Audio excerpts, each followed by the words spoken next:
आ रहा हूँ।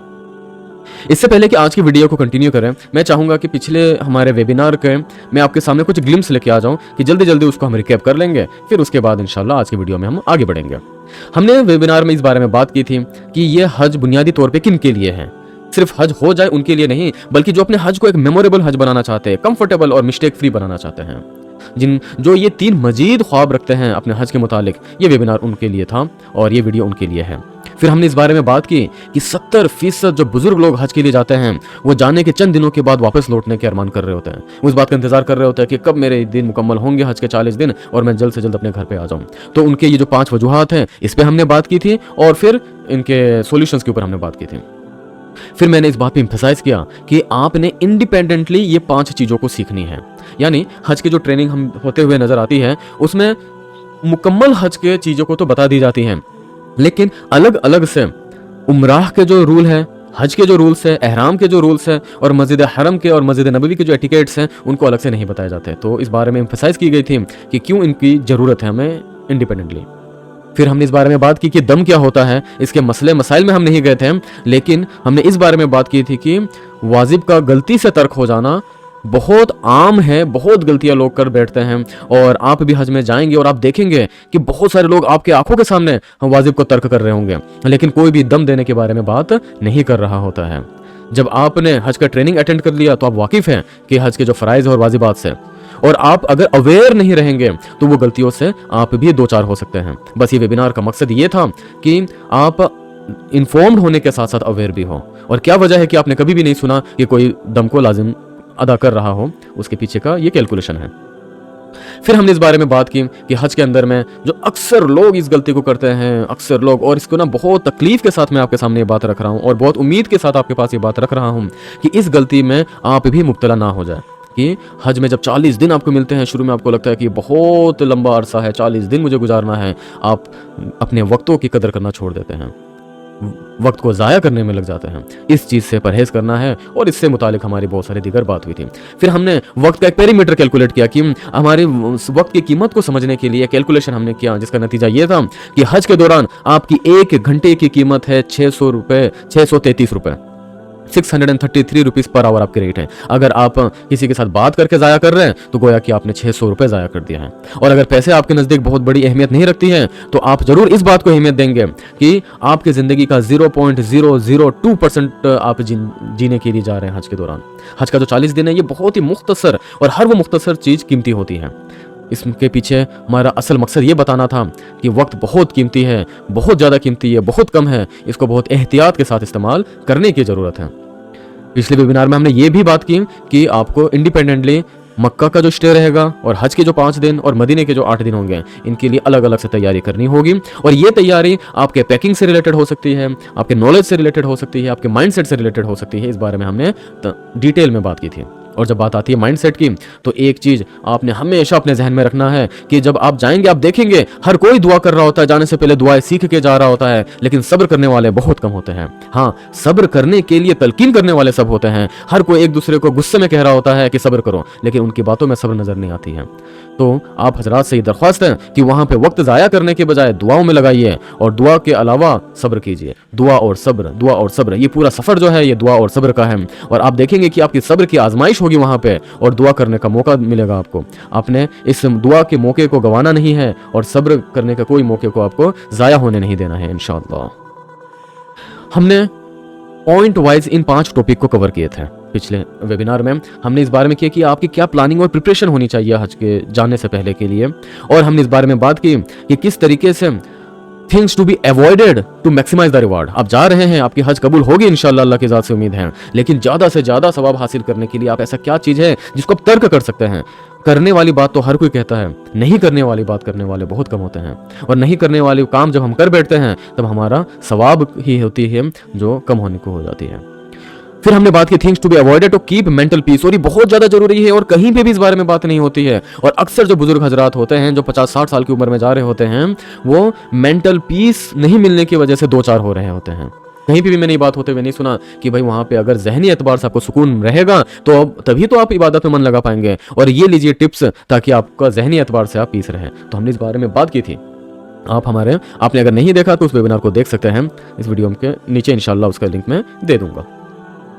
फिर हमने बात की थी कि आप अपने टाइम का बेटर मैनेजमेंट कैसे कर सकते हैं, क्योंकि इस बात को तो हम समझ गए कि वक्त बहुत कीमती है, अच्छी तरीके से इस्तेमाल करना है, लेकिन ऐसा कौन सा हम मेथड इस्तेमाल कर सकते हैं, कौन सा हैक्स है, ट्रिक्स है, टिप्स है, जिससे कि हम अपने वक्त को ज़्यादा से ज़्यादा बेहतर से बेहतर मैनेज कर सके। इस बारे में बात हुई थी और आखिरकार हमने ये बात की थी कि वो क्या इशारात होते हैं अल्लाह की तरफ से जो जिससे हज के दौरान आपको पता चल जाएगा कि हाँ मेरी हज अच्छी चल रही है, कबूलियत के रास्ते में है, और हज से वापस लौटने के बाद आपको यकीन हो जाएगा कि हाँ अल्लाह ने मेरी हज को कबूल कर ली। तो ये 5 टॉपिक के ऊपर हमने बात की थी और आज अब हम इंशाल्लाह आगे बढ़ेंगे और हम इस बारे में बात करेंगे कि बिलखुसूस हज के जो 5 दिन हैं, इन 5 दिनों में आपको कौन कौन से चीज़ों का ख्याल करना है और किस तरीके से ये 5 दिन को आपने बिताना है। आप हज के लिए जा रहे हैं, आप 40 दिन के लिए जा रहे हैं, लेकिन हज जो है असल वो आपके सिर्फ 5 दिन का है। इस 5 दिन में आपका मीना, मुजदलिफा, अराफात, हरम, रमी, सही, बहुत सारे अमल है। आप कुर्बानी करेंगे, आप हलक करेंगे, आप एहराम के पाबंद में रहेंगे, आप ईद सेलिब्रेट करेंगे। इंशाल्लाह आज की वीडियो में हम इस बारे में बात करेंगे कि वो जो 5 आपके खास दिन है, उस खास दिन को बहुत खास कैसे बनाया जाए। इंशाल्लाह इस बात को मैं बुनियादी तौर पर जानते हुए कि हज में आपको क्या करना होता है आपको पता है, इंशाल्लाह मैं आपको इन 5 टॉपिक को आज के वीडियो में कवर करूंगा। पहला, एक quick intro to 5 days of Hajj, यानी 5 दिन का जो हज में आपके क्या क्या होता है इसका मैं डिटेल में नहीं जाऊंगा, लेकिन क्विक इंट्रो हो जाएगा ताकि आगे जब मैं कॉमन मिस्टेक्स बताऊंगा तब आप इसको रिलेट कर पाएंगे इंशाल्लाह।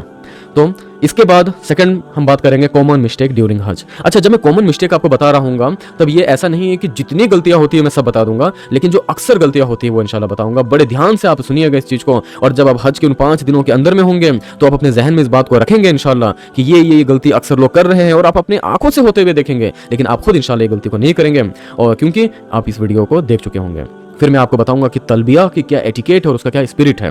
तलबिया का जो रूह है, बेशक आप सबने याद कर लिया होगा, लब्बैक अल्लाहुम्मा लब्बैक, लब्बैक ला शरीक लक लब्बैक, इन्नल हम्दा व निअमता लक वल मुल्क ला शरीक लक। इसकी जो खूबसूरती है, इसके पीछे का जो रूह है, इंशाल्लाह उसके बारे में हम बात करेंगे, और इसका जो हक है जो आपने अदा करना है उसके बारे में बात करेंगे आज के वीडियो में। फिर हम बात करेंगे कि मीना में जो आपने रहना है, जो पहले के तो 2 दिन आपके बिजी रहेंगे, अब मुजदलिफा, अराफात और हरम के सफ़र में रहेंगे, फिर आखिर के जो 3 दिन होंगे उसमें कुछ नहीं करना होता, मीना में सिर्फ रहना होता है। उन दिनों के बारे में कोई बातें नहीं करता है, सब बस 2 लाइन कह के निकल जाते हैं कि भाई मीना में आपने 3 दिन रहना है बस। इंशाल्लाह हम ये बात करेंगे कि उन 3 दिनों को खास कैसे बनाया जाए, किस तरीके से आप आम हाजी से एक खास हाजी बन सकते हैं अल्लाह के निगाहों में। और इसके बाद इंशाल्लाह आज के वीडियो में हम 5 इस बारे में बात करेंगे कि किस तरीके से आपने हज में जाके ईद को सेलिब्रेट करना है। ईद भी आपने हज में ही मिलेगी और ये आपकी ज़िंदगी का सबसे खास ईद होने वाला है इंशाल्लाह, इसके बारे में हम बात करेंगे। तो आइए आज के वीडियो को शुरू करते हैं। तो मैं अभी आपको हज का एक क्विक इंट्रो दे देता हूँ, हज के उन 5 दिनों में आप क्या करने वाले हैं। जो पहला दिन होगा आपके हज का, यानी कि वो जुल्हिज्जा का 8वां दिन होगा, उस दिन आप मीना की तरफ आपकी कूच होगी, रवानगी होगी इंशाल्लाह। दूसरे दिन आप क्या करेंगे, आप अराफात की तरफ सफ़र होगा और मुजदलिफा का भी सफ़र होगा, यानी कि वो अराफात का दिन होगा, मुजदलिफा का दिन होगा इंशाल्लाह। तीसरे दिन आप वापस मीना की तरफ होंगे, रमी यानी कि जमरात में जाएंगे, फिर हरम में भी जाएंगे, आप तवाफ़ करेंगे। चौथे दिन आप अगेन आप अपनी जो रात है वो मीना में गुजारेंगे, और फिर जमारात में आपका जो रमी का जो प्रोसेस है उसी को ही आप कंटिन्यू करेंगे इंशाल्लाह, और 5वें ज़िलहिज्जा को भी आप यही करेंगे। तो मैं इसके ना डिटेल्स में नहीं जा रहा हूँ, मेरे ख्याल से आपको ये जो सफ़र है इसके बारे में आप ऑलरेडी अवेयर है, फेमिलियर है, इसके इंशाल्लाह हम डिटेल में नहीं जाते हैं। हम बात करना चाहेंगे कि वो कॉमन मिस्टेक्स क्या क्या है जो हज के दौरान अक्सर हाजियों को करते हुए देखा गया है, और आपको ये बताने का मकसद ये है कि आप इनसे बच जाएं। अब यहाँ पे जो बात है ये है थोड़ी सी मसले मसाइल वाली, और हम यहाँ पे हनफी मसलक के एतबार से बात करेंगे इंशाल्लाह, क्योंकि अक्सरियत इंडिया में हनफी मसलक के ही फॉलोवर्स अवेलेबल है। बाकी ये कॉमन मिस्टेक बताने का मकसद ये नहीं है कि यही मिस्टेक है और यही मिस्टेक आप कर सकते हैं और इसी को ही मिस्टेक कहते हैं, नहीं, हरगिज़ नहीं। हमारा मकसद सिर्फ है आपके अंदर में अवेयरनेस फैलाने के लिए, आप अवेयर हो जाएं कि आपके पास जो नॉलेज है उसका आप सही से इस्तेमाल कर रहे हैं कि नहीं।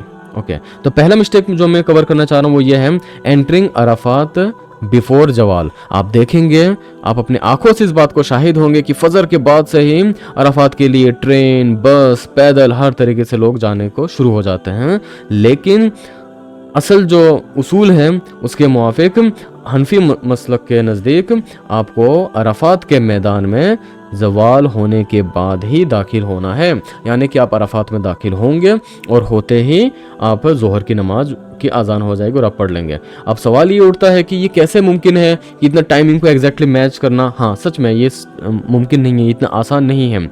इसलिए सऊदी गवर्नमेंट इस बात का कोई ख़ास ख्याल नहीं रखता है कि आपके मसलक के हिसाब से क्या सही है क्या गलत है। तो अगर गवर्नमेंट कोई चीज़ करवा रही है इसका मतलब ये है कि वो सही होगा, ऐसी कोई बात नहीं है। आपने अपने एतबार से बेहतर करने की कोशिश करनी है, अगरचे इनसे दम लाजिम नहीं होता है, लेकिन गलती तो गलती है और आपने कोशिश करना है कि बेहतर से बेहतर तरीके से अपने हज को आप अदा कर सकें। दूसरी एक आम गलती लोग करते हुए नजर आते हैं, वो ये है कि अराफात के मैदान को मगरिब से पहले छोड़ देते हैं। इसके पीछे वजह क्या होता है कि वो चाहते हैं कि जल्द से जल्द वो मुजदलिफा पहुंच जाए। आपको पता है कि अराफात के बाद आपको मुजदलिफा जाना होता है। अब ये काम आपको होना है मगरिब के बाद, यानी कि मगरिब तक, जवाल से लेकर मगरिब तक आपने क्या करना है, वहीं पे ही रहना है, अराफात में ही रहना है और रह के आपने दुआ करते रहनी है। यानी आप जवाल में एंटर किए और एंटर करते ही आप जोहर की नमाज और असर की नमाज एक साथ पढ़ लेंगे, जमा करके पढ़ेंगे। लेकिन जब आप जाएंगे मुजदलिफा, वहाँ जाने के बाद आप मगरिब की नमाज और इशा की नमाज आप इन दोनों को मर्ज करके पढ़ रहे होंगे। ये खास हज का अमल है और इससे आप वाकिफ भी हैं। अब लोगों के अंदर में इस बात की जल्दी रहती है कि मुजदलिफा मुझे जल्दी पहुंचना है, क्योंकि वहां अगर जल्दी नहीं पहुंचेंगे तो हमें जगह नहीं मिलेगी। इस होड़ में मगरिब से पहले पहले ही निकल जाते हैं, जो कि अगेन गलत है। तीसरी गलती, और ये बहुत बड़ी गलती है क्योंकि इस गलती को कर लेने के बाद दम लाजिम हो जाता है। इस गलती को ध्यान से सुनिए और समझिए कि अक्सर लोग मुजदलिफा के बाहर ही सो जाते हैं, मुजदलिफा में पहुंच के भी। ये कैसे होता है? ये इस तरीके से होता है, मिसाल के तौर पे आप है यहाँ पे अराफात में और यहाँ पे है मुजदलिफा, और ये वो पॉइंट है जहां से मुजदलिफा शुरू होती है। मिसाल के तौर पर ये है मुजदलिफा का ग्राउंड। अब सऊदी गवर्नमेंट ने क्या करके रखा है, यहाँ पे इस तरीके से आपको ना बड़े बड़े बैनर्स मिलेंगे, जिस बैनर में लिखा रहेगा मुजदलिफा स्टार्ट्स हेयर, इस जगह में वो लिख के रखते हैं। ठीक है, एज ए हाजी आपको क्या करना है, वो रात यानी कि सनसेट होने के बाद से लेकर सनराइज होने तक थोड़ी देर के लिए भी सही आपको इस जगह में वक्त को गुजारना है। सही तो यही है कि पूरी रात यहाँ पे सोना है और आराम फरमाना है।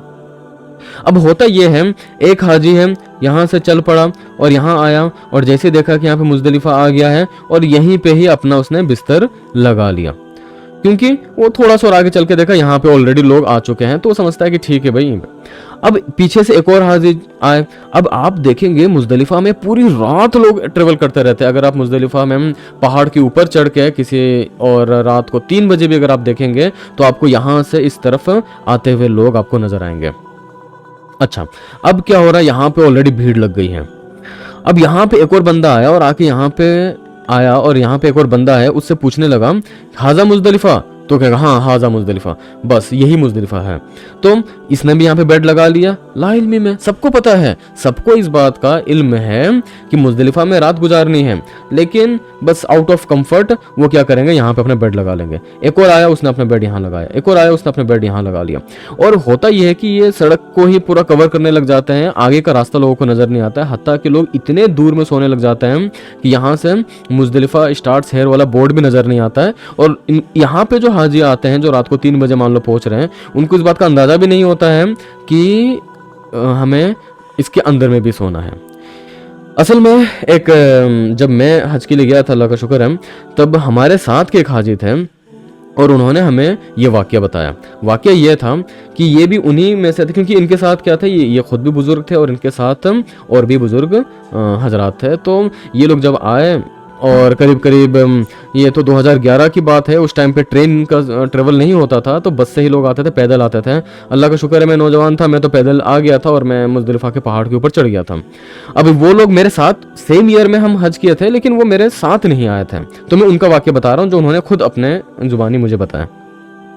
अब उनके साथ वो खुद एजेड थे, एक और फैमिली थी उनके साथ, और उनकी भी वाइफ्स थी, मतलब ये 4 लोग थे, और जिसमें मतलब हस्बैंड वाइफ कॉम्बिनेशन 4 लोग थे, चारों एजेड। ओके, अब ये लोग जब यहाँ पे आए, ये लोग भी उस बात के शिकार हो गए कि मुजदलिफा स्टार्ट्स हेयर, लेकिन इसका बैनर भी इन्होंने देख नहीं पाए, इतने दूर में इन्होंने कवर कर लिया। क्यों? इनके सामने वाले शख्स ने इनको कह दिया कि हाँ मुजदलिफा यहाँ शुरू होती है। अब रात यहाँ पे गुजार लिए, सुबह हो गया, फजर की नमाज पढ़े, और फजर की नमाज पढ़ के इस तरफ वो सफ़र करने लगे, क्योंकि आगे जो आपका सफ़र होना है मीना से हरम की तरफ, ये पूरा इसी डायरेक्शन में ही चलती है, काबा आपका इस तरफ नहीं है। ओके, तो क्या हुआ, जब ये चल पड़े और चलने के बाद देखा मुजदलिफा स्टार्ट हियर। कुछ देर के बाद, चलने के बाद, करीब 5 मिनट वॉकिंग के बाद वो देख रहे हैं कि यहाँ पे मुजदलिफा स्टार्ट है। जब इन्होंने बैनर ये देखा तब इनके होश बिल्कुल परेशान हो गए कि भाई अगर मुजदलिफा यहाँ शुरू है तो अब तक हम कहाँ थे। तो तुरंत यहाँ पे कुछ देर बैठे, इन्होंने घड़ी की तरफ देखा कि अभी तक तो चलो वक्त नहीं हुआ है, यानी कि फजर का वक्त अभी भी बचा हुआ है, चंद मिनट के लिए ये बचे। अगर इन्होंने सुबह उठने में लेट कर देते हैं और फजर की नमाज होने के बाद, यानी कि फजर का वक्त ख़त्म होने के बाद अगर ये सफ़र के लिए चल पड़ते हैं तो इनके ऊपर दम लाजिम हो जाती। लेकिन अल्लाह का शुक्र है ये लोग जल्दी उठ गए थे और फजर रहते रहते चलने लगे, और फजर रहते रहते ही वो मुजदलिफा में एंटर हो गए। फिर इन्होंने दोबारा कुछ देर यहाँ बैठे और तसल्ली से अपना वक्त यहाँ पे बिताए और आगे बढ़े। लेकिन वो लोग इस बात के शाहिद थे कि उनके पीछे और आधे 1 घंटे तक लोग यहाँ से यहाँ ट्रेवल किए जा रहे थे। तो ये वो वाक़या है, 2011 का वाक़या है, और ये वाक़या मेरे साथ हज करने वाले शख्स ने बताया। और ये बिल्कुल ना रोंगटे खड़े कर देने वाली बात है कि उनकी आंखों के सामने हजारों लोग अपने ऊपर दम लाजिम कर रहे थे, लेकिन ऐसा कोई नज़र नहीं आ रहा था कि जो दम अदा कर रहा था। इसी तरीके से एक गलती आप होते हुए देखेंगे, ये सारी ना टाइमिंग से रिलेटेड है, और कि लोग जमारात में दाखिल हो जाते हैं जवाल से पहले रमी के लिए। अच्छा, तो ये पहले दिन का दूसरे दिन के उसूल में थोड़ा डिफरेंट होता है, दूसरा और तीसरे का सेम रहता है। और अगेन ये बात है कि मसलक के एतबार से इसमें रूल के चेंजेस होती हैं, लेकिन आपको पहले दिन में तो इजाज़त है, दूसरे दिन में जवाल से पहले आपको अपने रमी नहीं करनी होती है। और लेकिन आप देखेंगे कि गवर्नमेंट की तरफ से रूल इस तरीके से आता है कि इस तरीके से आपके खेमे का लाइन ऐसे बना हुआ रहेगा, और वो कह देंगे कि भाई यहाँ आपका रोड सारा ब्लॉक कर देंगे, सुबह 7 से 8 बजे तक सिर्फ यहाँ वाले लोग जा सकते हैं। फिर इसको रोड ब्लॉक कर देंगे, इसको ओपन करेंगे 8 से 9 बजे ये लोग जाएंगे, फिर इस दोनों को बंद कर देंगे, 9 से 10 वाले ये लोग जाएंगे। तो इस तरीके से वो ट्रैफिक को कंट्रोल करने के लिए आपको टाइम दे देंगे, टाइम स्लॉट देंगे कि भाई इसी टाइम में ही आपने जाना है। ये कोई इतना स्ट्रिक्ट नहीं होता टू फॉलो, आपने बस इस बात का ख्याल करना है कि जवाल के बाद ही जाए। और विश्वास जानिए सुबह के टाइम में इतनी भीड़ होती है, क्योंकि हर कोई समझता है कि मैं जल्दी जल्दी करके फारिग हो जाऊं, लेकिन इसमें कोई लॉजिक नहीं है। आप जवाल के बाद जोहर की नमाज पढ़ के आराम से जाइए, कोई मसला नहीं है। इसी तरीके से एक गलती और होती हुई नज़र आती है जो बहुत ज़्यादा होगी, जिस होते हुए आप देखेंगे, और जिसमें अगेन दम लाजिम हो जाता है। आपको पता है एहराम की हालत में आपको इजाज़त नहीं है कि आप परफ्यूम का इस्तेमाल करें, यानी कि परफ्यूम वाली कोई भी चीज़ का इस्तेमाल करें, इंक्लूडिंग हैंड वॉश। अब आप कहेंगे भाई हम क्यों ऐसा इस्तेमाल करेंगे, लाजमी सी बात है आप इस्तेमाल नहीं करेंगे। लेकिन आप जब वहाँ पे किसी भी पब्लिक वॉशरूम में जाएंगे तो आप देखेंगे कि उसमें कोई ख़ास एहतमाम इस बात का होता नहीं है कि जो हैंड वॉश वहाँ पे अवेलेबल होता है वो परफ्यूम्ड होगा या नहीं होगा। बाज़ाब्ता आपको परफ्यूम्ड हैंड वॉश वहाँ मिलेगा और लोग उसका इस्तेमाल कर रहे होंगे। आप कहेंगे कि भाई ये गवर्नमेंट की तरफ से लगाया गया है और सबको इस्तेमाल कर रहे हैं, तो शायद कोई बात होगी जो मुझे नहीं पता है। ऐसी कोई बात नहीं है। अगर आप खुशबू वाला हैंड वॉश इस्तेमाल करते हैं जिसके बाद आपके हाथ में खुशबू रह भी जाती है, दम लाजिम होना बिल्कुल लाजिम है और आप इसका इस्तेमाल नहीं कर सकते। हज कमेटी ऑफ इंडिया एक काम करती है कि आपका जो पैकेज देती है, ये हर जगह नहीं होती है लेकिन कहीं कहीं पे साथ में ना आपको सोप देती है। और ये खुशबू ऐसी होती है, ये साबुन ऐसी होती है जिसमें खुशबू नहीं होती है। आप चाहे तो अपनी तरफ से यहाँ से लेके जा सकते हैं और चाहे तो आप वो देते हैं तो उसका इस्तेमाल कर सकते हैं। मुझे हैरानी हुई थी, हमारे साथ के हाजी थे, उन्होंने क्या किया, ये साबुन बहुत छोटी सी होती है, तो वो क्या कर रहे थे, भाई साबुन है तो पहले दिन से ही उसका इस्तेमाल करने लग गए, इस्तेमाल करके उसको ख़त्म ही कर दिया।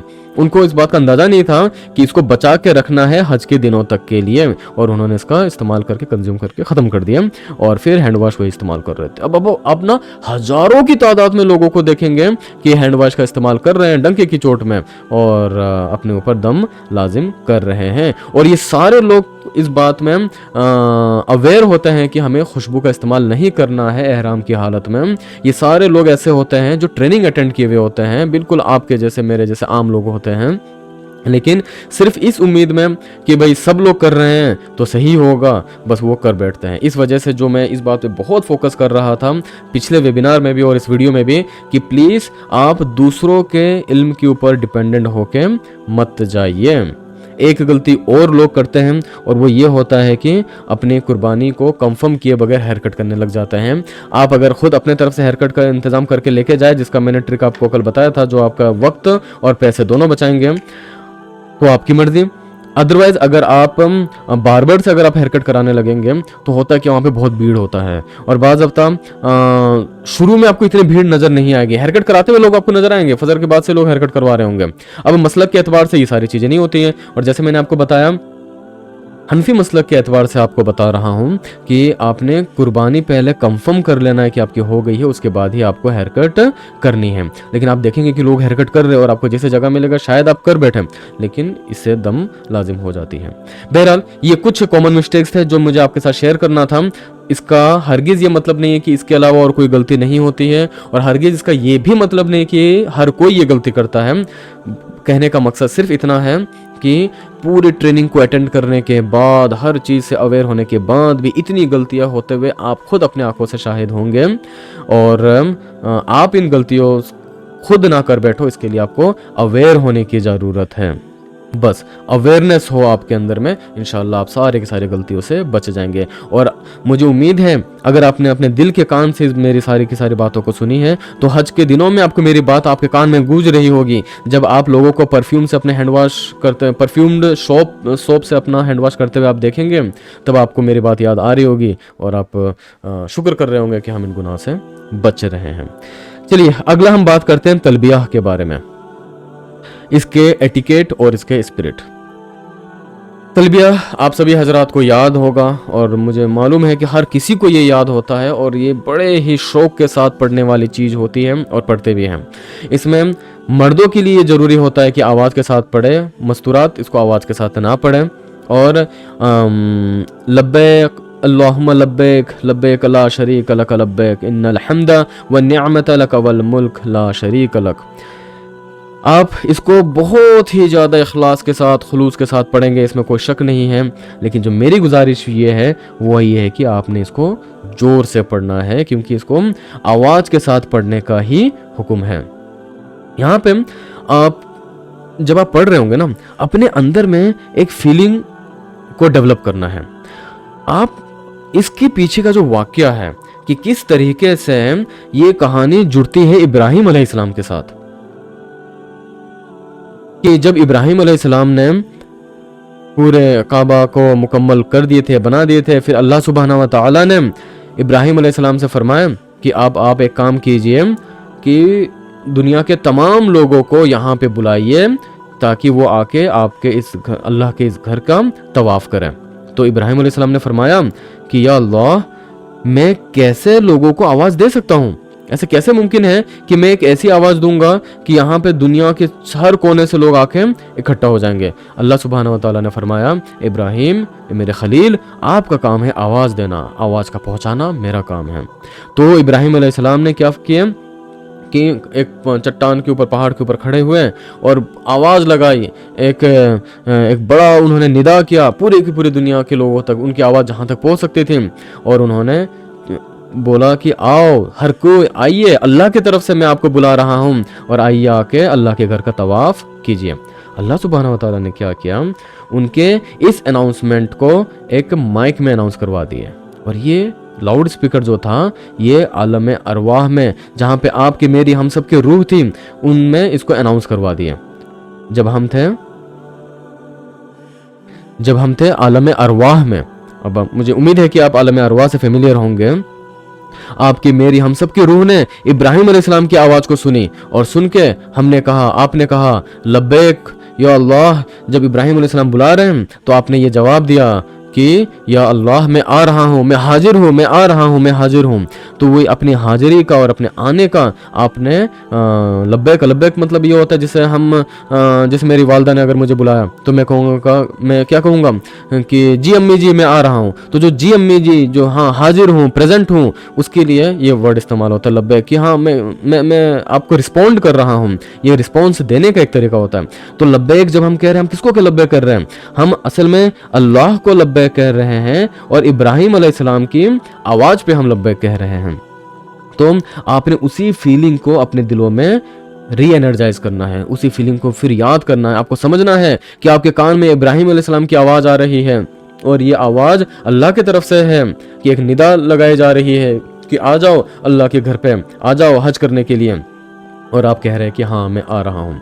इसमें ख़ास ख्याल ये करना है कि जो एक शर्म होती है ऊंची आवाज़ में बात करने वाली, उसको ब्रेक करके आपने ये लब्बैक के तलबिया को पढ़ना है। आप इस बात को हमेशा याद रखिएगा कि ये आपका एक लाइफ टाइम इवेंट है। ये जो उस एक दिन में, उस हज के दिन में जब आप मीना से अराफात जा रहे होंगे, अराफात से मुजदलिफा जा रहे होंगे, इस वक्त में आप का जो कैफियत है वो एक अलग ही कैफियत होनी चाहिए। बस ऐसा ना हो कि जैसे तैसे बस हम ट्रेवल कर रहे हैं, हाँ इस काम को मुकम्मल करना है, नहीं, बल्कि आप रियलाइज़ कीजिए, आज इस बात को रियलाइज़ कीजिए कि आप वहाँ पे हैं। और जब आप वहाँ पे पहुँच जाएंगे तब आप रियलाइज़ कीजिएगा कि मेरी ज़िंदगी का ये बेहतरीन लम्हा जा रहा है और शायद ही ये लम्हा फिर कभी नसीब होगी। अल्लाह करे अल्लाह हम सबको बार बार हज करने की तौफीक अता फरमाए, आमीन। लेकिन अगर हमें बार बार हज की तौफीक अता भी होती है तो फिर साल में एक बार हज होती है, साल में एक बार हज होती है। और हमारे पास ज़िंदगी में साल ही कितने बचे हुए हैं अल्लाह ही बेहतर जानते हैं। तो इसलिए इसको एक लाइफ टाइम इवेंट समझते हुए तलबिया को इस पूरे फीलिंग के साथ कि मैं जवाब दे रहा हूँ, पूरे फीलिंग के साथ मीनिंग को समझते हुए, और ज़िंदगी का एक ख़ास ही एक मौका है, इस बात को रियलाइज़ करते हुए, समझते हुए इंशाल्लाह तलबिया पे आपने आवाज़ लगानी है। अगली बात यह है कि आपने तलबिया के दौरान दूसरों को भी एनकरेज करना है कि भाई तलबिया जोर से पढ़ो। अब इसमें किसी को तंबीह नहीं करनी है, लेकिन मोटिवेट करना है।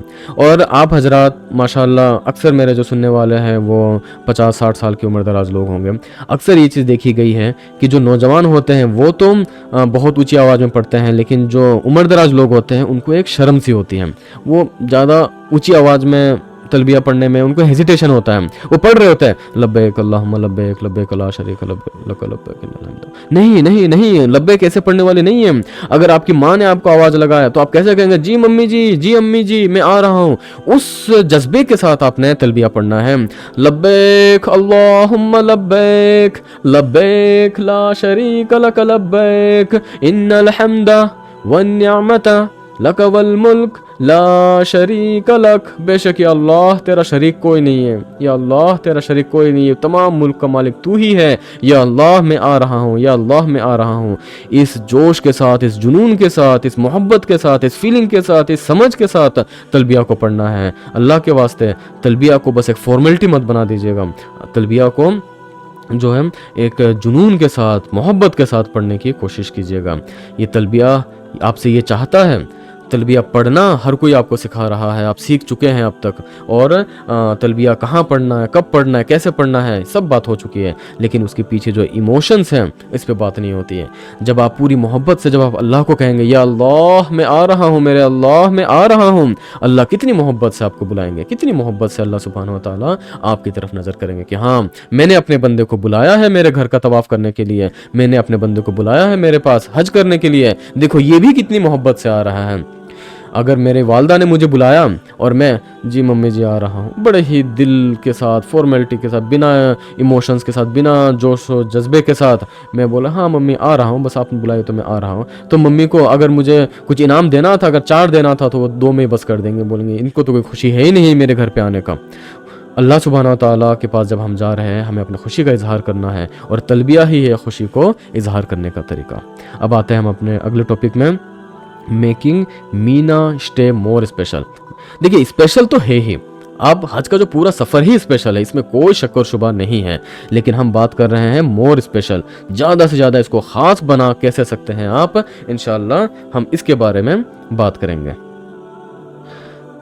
तो आप देखेंगे पहले ही दिन से आपको ना ये कोशिश करना है कि बाकियों को मोटिवेट करना है कि जिलहज्जा का 13 तारीख भी मीना में रहे। आप इस बात से अवेयर होंगे कि 13 तारीख क्या होता है, ऑप्शनल होता है। अगर 13 तारीख आप रुकते हैं तब भी माशाल्लाह, नहीं रुकते तब भी माशाल्लाह, लेकिन ये जो हज का 13 तारीख है ना, ये आपकी ज़िंदगी में बार बार नहीं आने वाली है। और क्या करना है जल्दी मीना से वापस घर पे जाके, मीना में जो रहने का जो एक्सपीरियंस है वो फिर मीना में ही है, फिर वो आपका मक्का के होटल में नहीं है। तो आप हजरात से गुजारिश है कि 13 तारीख पहले तो खुद इस बात का इरादा कर लीजिए कि इंशाअल्लाह मैं 13 तारीख को भी मीना में रहूंगी, 5वें दिन भी मैं रहूंगी। ऐसा ना हो कि जल्दी जल्दी लपेट के मैं अपने होटल के एसी में पहुंच जाऊं, नहीं। पहली बात तो ये। दूसरा, इस चीज को अकम्प्लिश करने के लिए आपने क्या करना है, दूसरों को भी मोटिवेट करना है। और तीसरा, पहले दिन से मोटिवेट करना है, पहले दिन से मोटिवेट करना है, सबको कहते रहना है इंशाअल्लाह भाई मैं तो रहूंगा, क्या तुम भी रहोगे, मैं तो रहूंगा, चलो तुम भी रहो, ताकि जब 12 तारीख आ जाएगा और आपका थोड़ा सा ना डगमगाने लगेगा कि यार चलो या रुकूं, चलो या न रुकूं, ऐसे सूरत में आपके पास एक रीजन रहेगा कि भाई मैंने सबको कह दिया है इंशाअल्लाह मैं भी रहूंगा। क्योंकि बाज़ वक़्ता इंसान अल्लाह से ज़्यादा मखलूक का एहतराम करने लग जाता है, क्योंकि अल्लाह तो गफूर रहीम है ना। अल्लाह से आपने इरादा कर लिया अल्लाह मैं 13 तारीख को रहूंगा, आप नहीं रुकेंगे चले जाएंगे, कोई बात नहीं है, अल्लाह आप तो वादा नहीं कर रहे हैं, अल्लाह फिर भी आपसे मोहब्बत करेंगे। लेकिन लोग बहुत ज़्यादा जजमेंटल होते हैं, हम इस बात का बहुत ज़्यादा ख्याल करते हैं, इस वजह से अपने ऊपर लाजिम कर लीजिए हर पहले दिन से ये बात कहते कहते कि मैं इंशाअल्लाह 13 तारीख को रुकूंगा, आप भी रहिए, आप भी रहिए। आप हैरान जाएंगे मेरे इस डाटा पे कि 70% लोग 13 तारीख को नहीं रुकते हैं। और मुझे बहुत खुशी है इस बात को बताते हुए कि जब मैं हज पे था और 13 तारीख को मैं रुकने लगा, और माशाल्लाह मेरे साथ, वैसे मैं बिल्कुल अकेला ही तन्हा गया था और मैं कोशिश ये कर रहा था कि पूरा वक्त मैं टोटल अल्लाह की इबादत में लगा सकूं, तो बहुत ज़्यादा लोगों के साथ दोस्ती नहीं कर रहा था। लेकिन मीना में जो दिन थे वो खिदमत के दिन थे। मीना का जो दिन है उसमें लोग काफ़ी थके हुए होते हैं, मैं तो नौजवान था, बाकी लोग उम्र दराज होते हैं, तो उनकी खिदमत में लगा हुआ था, तो मीना में बातचीत की मौका मिलता रहा। तो होता यह था कि लोग इधर उधर की बात करते थे, तो मैं दिन की बात शुरू कर देता था ताकि हमारा कन्वर्सेशन हमेशा हेल्दी रहे। तो मैंने क्या किया कि लोगों से बात करने लगा कि हाँ इंशाल्लाह कल तो रहना ही है, मतलब सवाल ही नहीं उठता कि हम चले जाएंगे। अब हुआ ये कि मेरे एतराफ़ में जितने लोग थे उन लोगों को एक शाइनेस फील होने लगा कि देखो ये एक नौजवान है, 21 साल का लड़का है और ये ऐसी बातें कह रहा है कि इसमें कोई शक ही नहीं है। ये 12 तारीख की बात है कि मैं कह रहा हूँ इसमें क्या शक है, 13 तारीख तो रुकना ही है, ऑप्शनल हुआ तो क्या हुआ, ऑप्शन तो ये भी है कि रुकना है, जरूर रुकेंगे। तो अल्हम्दुलिल्लाह मेरे एतराफ़ में, मेरे टेंट में जितने लोग थे 100% लोगों ने 13 तारीख क़याम किया। अल्लाह का शुक्र, अल्लाह का एहसान है, 100% लोगों ने क़याम किया।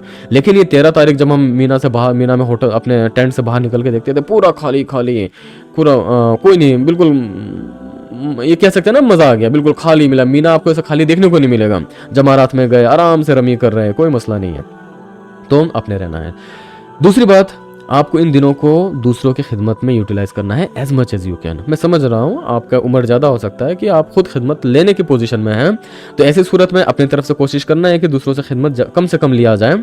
लेकिन अगर आपकी उम्र या फिर आपकी सेहत आपके साथ दे रही है तो प्लीज़ दूसरों की खिदमत कीजिए, क्योंकि जो उम्रदराज हजरात होते हैं इंडिया, पाकिस्तान, बांग्लादेश, यहाँ से अक्सर एजेड लोग जाते हैं, वो लोग काफ़ी थक चुके होते हैं इस टाइम तक। वैसे भी अपने घरों से दूर आके काफ़ी उनका टायर्डनेस हो जाता है। फिर ये जो हज के जो सफ़र है, मीना, मुज़दलिफ़ा, अराफात और हरम, इसका जो 2 दिन का काफ़ी थकावट हो जाती है। ऐसे में अगर आप थोड़ा बहुत भी किसी का खिदमत करते हैं तो उनके लिए बहुत मुफीद कुन होता है। तो प्लीज़ अपना इस तरीके से ना अपना माइंडसेट बना के रखिए कि इंशाअल्लाह मीना के स्टे में मैं खिदमत करूँगा, मैं खिदमत करूँगी। किसका खिदमत करना है? अनजान लोगों का खिदमत करना है। हाँ, ये नहीं कि भाई जो मेरे पापा है और मेरी वालदा है मेरे साथ आए हैं या फिर मेरे पड़ोसी, उनका तो करना ही है, बल्कि आपको ऐसे ऐसे लोगों का खिदमत करना है जो आपको फिर अगर ढूंढना चाहे शुक्रिया अदा करने के लिए तो ढूंढ ना पाए, खो जाए। इतना ज़्यादा अनजान लोगों की खिदमत करनी है अपने आसपास के खिदमत करने के बाद। इंशाअल्लाह आप अगर आज के डेट से इस बात का नियत करके चलेंगे कि या अल्लाह मैं मीना के दिनों में खिदमत करना चाहता हूँ, तो अल्लाह सुब्हानहू व तआला बहुत गफूर रहीम है। इंशाअल्लाह अल्लाह आपके सेहत को ऐसा बना के रखेंगे कि आप खुद भी फिट होंगे और आप खिदमत करने के लायक रहेंगे। क्योंकि बुखारी शरीफ की हदीस है जो ये बात कहती है कि जैसा हमारा नियत होता है अल्लाह ताला उसी तरीके से उसमें बरकतें करते हैं। आगे बढ़ते हैं।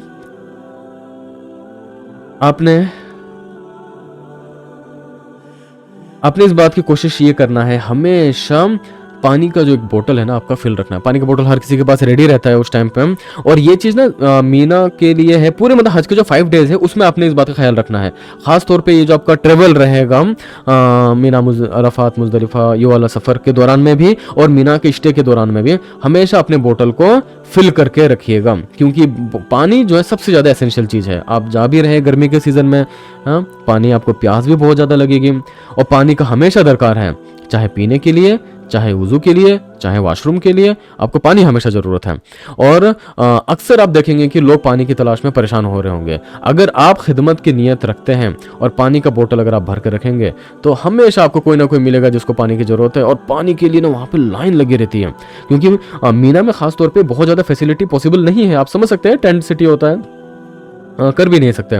ऐसे सिचुएशन में पानी जहाँ से पानी प्रोवाइड होती है, ऐसे बीच बीच में टेप लगे हुए रहते हैं, उसमें काफ़ी भीड़ रहती है। तो आपको जब मौका मिले कि अभी थोड़ा खाली है, आप अपने बोतल को टॉप अप कर लीजिए। आप अपने भी बोतल को फिल करते रहिए, साथ वालों की भी बोतल को हमेशा फिल करते रहिए। Water is the most essential thing. पानी अवेलेबल है, इसमें कोई शक नहीं है, वहाँ पे बहुत पानी रहता है, लेकिन पानी में भीड़ भी बहुत रहता है। तो इसलिए जब मौका मिले पानी भर लीजिए और अलग अलग तरीके से अलग अलग बोतलों में भर के रखिए। ओके, नेक्स्ट है gather around with Quranic teaching. ये बात जैसे मैंने अपने वाक्य बताते हुए मैंने बताया कि मीना में कुछ काम नहीं होता खास करने का, तो लोग बैठ के बातें करते रहते हैं, और जब बातें करते रहते हैं तो फिजूल की बातें करते रहते हैं। आपने क्या करना है, इसी बातों को कुरानिक टीचिंग में कन्वर्ट कर देना है। अब ये किसी भी तरह का टीचिंग हो सकता है। आप चाहे तो बराह रास्त कुरान सिखा रहे हैं, दीन की बातें कर रहे हैं, और या आप देखेंगे वहाँ पे तबलीगी जमात के लोग होते हैं जो एक्टिवली दीन की अच्छी अच्छी बातें करने में लगे हुए रहते हैं। तो प्लीज़ या तो आप बातों को इनिशिएट कीजिए, दीन की बातों को।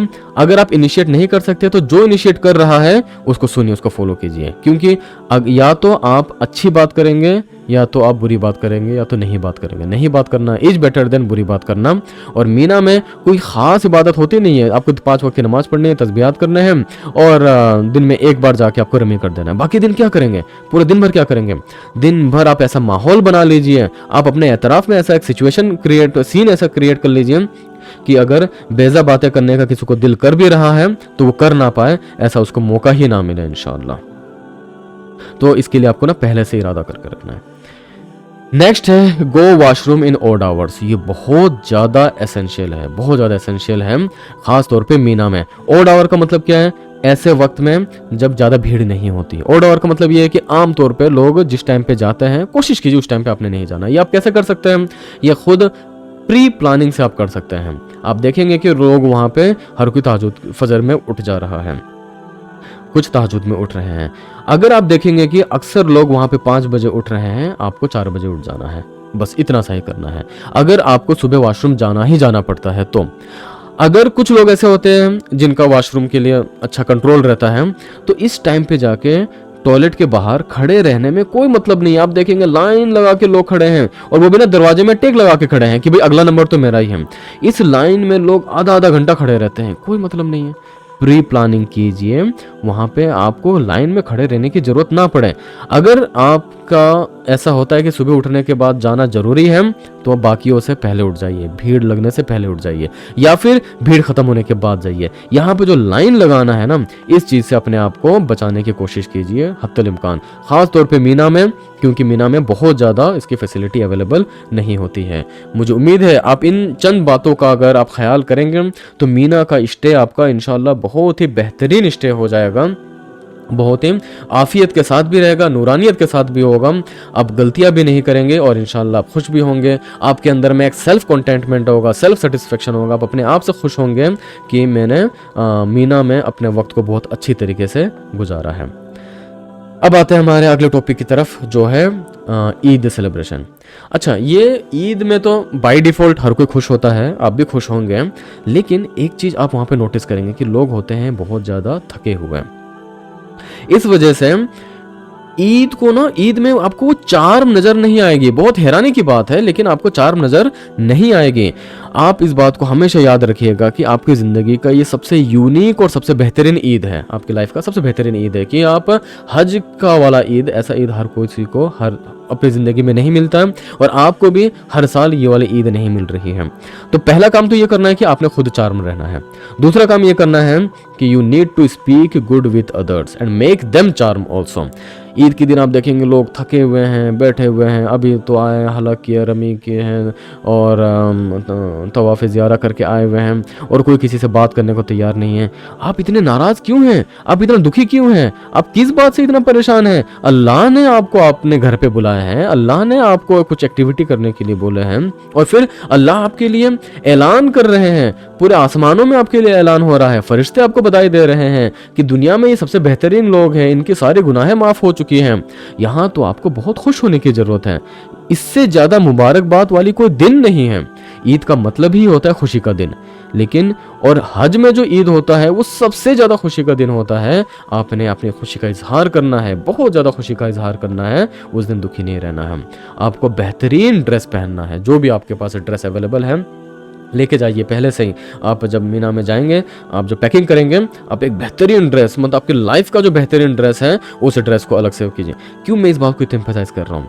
हर कोई अच्छे से ड्रेस पहनता है, इसमें कोई शक नहीं है, लेकिन आप ये समझ लीजिए, आपने आज तक की ज़िंदगी में जितने भी ईद के दिनों में अच्छे कपड़े पहने हैं, ये सबसे ज़्यादा बेहतरीन कपड़े होने चाहिए उस दिन का।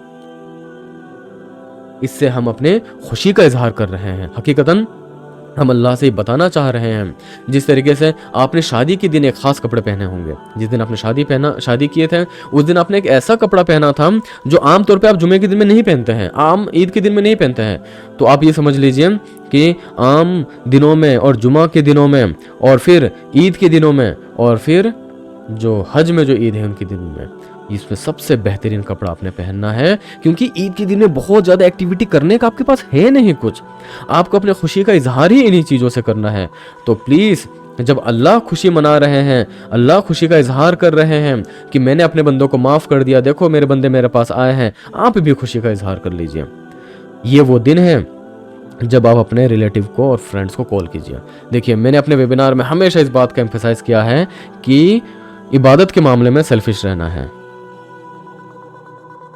Selfish in the term of इबादत।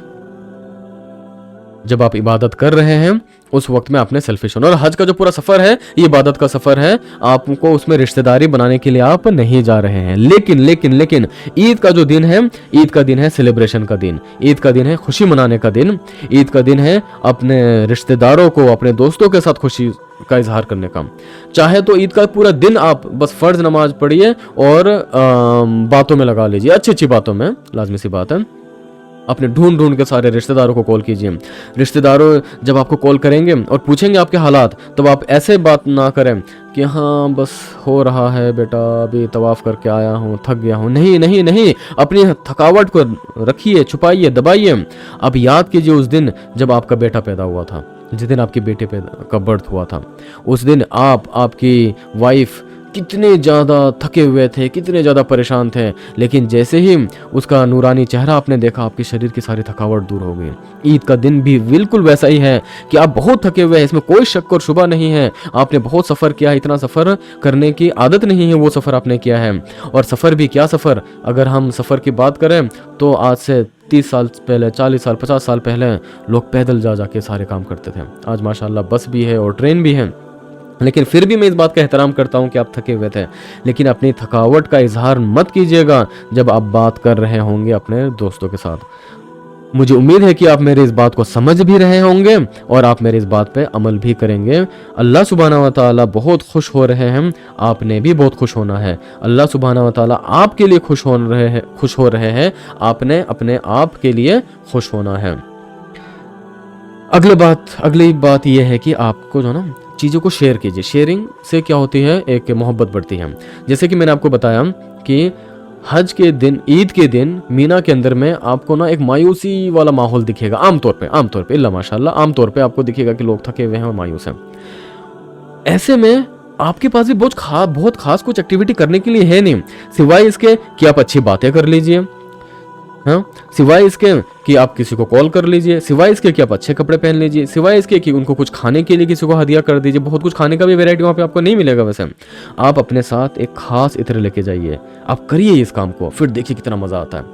जरूर इस काम को कीजिए कि एक इत्र को आप इंडिया से खरीद के लेके जाइए, या वहां जाने के बाद आप एक इत्र खरीदिए। एक इत्र ऐसा खरीदिए जो बहुत कॉस्टली हो, अपने लाइफ में इतना कॉस्टली इत्र आपने कभी इस्तेमाल ना किया हो, ऐसा एक इत्र को खरीदिए और आप कहिए, या अल्लाह, मैं अपने खुशी के दिन के लिए इस इत्र को मैं बचा कर रख रहा हूँ, उस खुशी के दिन को हकीकतन मेरे लिए खुशी का दिन बना दीजिएगा।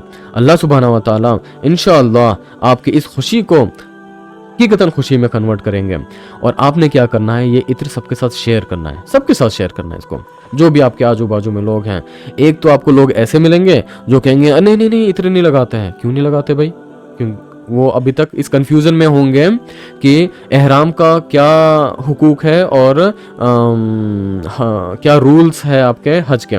तो कुछ लोग आपको ऐसे मिलेंगे जो ये कह रहे होंगे कि इत्र लगाना जायज़ नहीं है, दम लाजिम हो जाएगा। उनको समझाना है, भाई अब आप इत्र लगा सकते हो सकता है कि अभी तक आप एहराम के कपड़े में हो, लेकिन जैसे आपने हलक कर दिया, आप उसके जिम्मेदारी से फारिग हो चुके हो, तो आपने क्या करना है, इत्र को शेयर करना है और इत्र की शक्ल में अपनी खुशियों को बांटना है।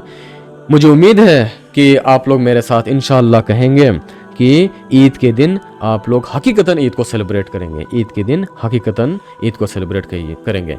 कहिए मेरे साथ इंशाअल्लाह, इंशाअल्लाह, माशाअल्लाह।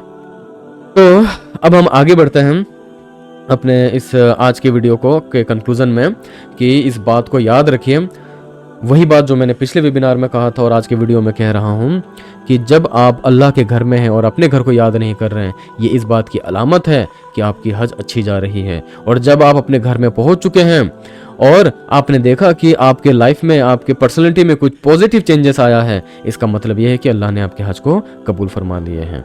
तो पूरे हज के दौरान में इन दोनों चीज़ के ऊपर आपको फोकस करना है, दोनों चीज़ के, कि मुझे अपने घर को मिस नहीं करना है। हमेशा अपने आप को जहन में याद दिलाते रहना है। ज़्यादा बात करेंगे घर पे, घर के मसले आपको सुनाते रहेंगे लोग कि फलां के बकरी भाग गई है, फलां का ये हो गया, फलां का फलां हो गया। आपको उन सबसे कोई लेना देना नहीं है, भूल जाइए। अभी आप सिर्फ अल्लाह के हो के आए हैं, नंबर 1। नंबर 2, पूरे 40 दिन में आपको प्लानिंग करना है।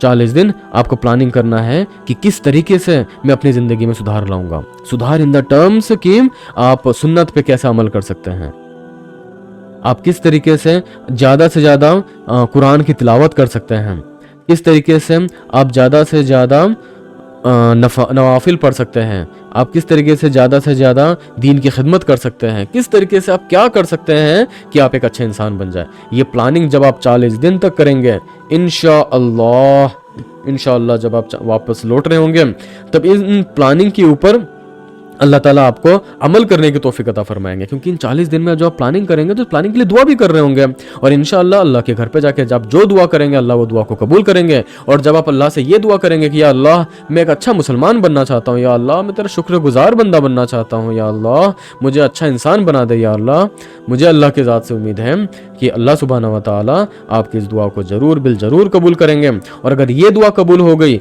गोया कि आपकी पर्सनैलिटी चेंज हो गई, और आपकी पर्सनैलिटी जब बेहतर हो गई तो गोया कि आपका हज कबूल हो गया। मैं अपने आज के इस वीडियो को ख़त्म करते हुए आपको याद दहानी कराना चाहूँगा कि आपकी इस पूरे सफ़र में हम ज़रूर चाहते हैं एज ए इंस्टीट्यूट कि हम आपकी खिदमत करें, ताकि हम आपकी दुआओं में हिस्सेदार बने। जब भी आप दुआ करें तो ट्रू पाथ फाउंडेशन को ज़रूर याद करें। ट्रू पाथ फाउंडेशन एक ऑर्गेनाइजेशन है जो नौजवानों की एक टीम है जो दीन की खिदमत में बराह रास्त लगे हुए हैं, किसी भी दुनियावी मफाद के बारे में सोचे बगैर। आप अगर उनको नहीं जानते हैं, आप उनके बारे में जान सकते हैं। उनकी वेबसाइट भी अवेलेबल है, ट्रू पाथ फाउंडेशन के नाम पर ही है। और दूसरा, आप हजरात से गुजारिश है कि आप हमारे ऑर्गेनाइजेशन ऑनलाइन इस्लामिक इंस्टीट्यूट के लिए भी आप दुआ करें, और आपके इस दुआ का हकदार बनने के लिए हम आपकी खिदमत करना चाहते हैं, और हमें खिदमत का मौका ज़रूर दीजिए हमारे व्हाट्सएप ग्रुप को ऐड करके हमारे उलेमाओं से अपने सवालात को पूछने के लिए। उम्मीद है ये आज का जो वीडियो है आपके लिए मुफीद क्यों रहा होगा। अगले हफ्ते इंशाल्लाह हमारी जो अगली वीडियो होगी उसमें हम बात करेंगे कि किस तरीके से मार्केटिंग। पहले तो आप बाज़ार को अवॉइड करेंगे, ये बात तो सच्ची है, लेकिन आप बाज़ार को 100% अवॉइड नहीं कर पाएंगे। तो आप किस तरीके से प्लान्ड मार्केटिंग कर सकते हैं, ऐसा मार्केटिंग जिससे कि आप शॉपिंग जब आप अनअवॉइडेबल होता है उसको शॉपिंग भी कर पाएंगे और आपका वक्त भी बच जाएगा। उसके बहुत सारे ट्रिक्स एंड टिप्स हैं, इंशाल्लाह बहुत फ़ायदा होगा। दूसरा, vital things to be taken care of. बहुत सारे ऐसे छोटे छोटे चीज़ें हैं जिसके बारे में कोई बात नहीं करता है, लेकिन ये इतने एसेंशियल हैं जो कि आपके वक्त भी बचाएगा, आपका सेहत भी बचाएगा, आपका पैसा भी बचाएगा, आपको चोट लगने से बचाएगा, आपको धोखा खाने से बचाएगा इंशाल्लाह। फिर आप अपने हज को नूरानियत से कैसे भर सकते हैं, उससे मुतालिक 2 पॉइंट रहेगा कि अपनी नीयत में, वैसे तो आप नियत करेंगे, सबने नियत की बात की है, लेकिन इंशाल्लाह मैं आपको कुछ ऐसे मुफीद बात बताऊंगा नियत के मुतालिक जो आपको और ज़्यादा मुखलिस बनाएगा इंशाल्लाह। और प्लस आप अपनी इबादत कैसे बेहतर कर सकते हैं और क्या क्या कर सकते हैं। इसके अलावा हम अगले हफ्ते बात करेंगे तवाफ़ वर्सेस उम्रा। ये सुनने में बड़ा अजीब लगता है कि तवाफ़ वर्सेस उम्रा कैसे हो सकता है, जबकि उम्रा का ही एक हिस्सा है तवाफ़। लेकिन जब आप मेरे अगले वीडियो को देखेंगे तो आप समझेंगे कि यहाँ पे तवाफ़ और उम्रा के बीच में कंपटीशन होती है, और आप फैसला करने वाले होते हैं कि आपको इस कंपटीशन में किसको जिताना है, क्योंकि जीतेगा दोनों में से कोई एक ही। ये बात अभी समझ में नहीं आ रही है, अगली वीडियो में इंशाल्लाह आपको समझ में आ जाएगी। तो मैं उम्मीद करता हूँ कि आप अगले हफ्ते यानी कि 30 मई को रात को 9:30 बजे आप हमको ज्वाइन करेंगे, और आप हमें हमारे अगले वीडियो को ज़रूर देखना चाहेंगे इन सब चीज़ों को कवर करते हुए। और हमारे हज सीरीज़ की जो दीगर वीडियोज़ हैं उनको देखने के लिए आप ज़रूर इसमें क्लिक कर लीजिए, इंशाअल्लाह आप देख पाएंगे। इसके साथ ही मैं आपसे इजाज़त चाहूँगा। अल्लाह सुब्हानहू व तआला से दुआ है कि अल्लाह ताला आपके हज को कबूल फरमाए। अल्लाह सुब्हानहू व तआला आपके इस हज को आपकी ज़िंदगी बदलने का ज़रिया बनाए। और अल्लाह सुब्हानहू व तआला से ये दुआ है कि अल्लाह सुब्हानहू व तआला आपको पूरे इस हज के दौरान कभी भी रंजीदा और गमज़दा होने से अल्लाह हिफाजत फरमाए, किसी भी तरह की गलती से अल्लाह सुब्हानहू व तआला आपकी हिफाजत फरमाए। कोई आपके साथ धोखा करे या गलती से आप किसी के साथ धोखा करे, इससे अल्लाह ताला हिफाजत फरमाए। किसी भी शख्स के साथ किसी भी तरह की अनबन से अल्लाह की हिफाजत फरमाए। अल्लाह सुब्हानहू व तआला आपको बेशुमार इबादत करने की तौफीक अता फरमाए, ढेर सारी दुआएं करने की तौफीक अता फरमाए, खूब सब्र करने की तौफीक अता फरमाए, और आपकी दुआओं में हमें भी याद फरमाए। जज़ाकल्लाह खैर। अस्सलामु अलैकुम व रहमतुल्लाहि व बरकातुहू।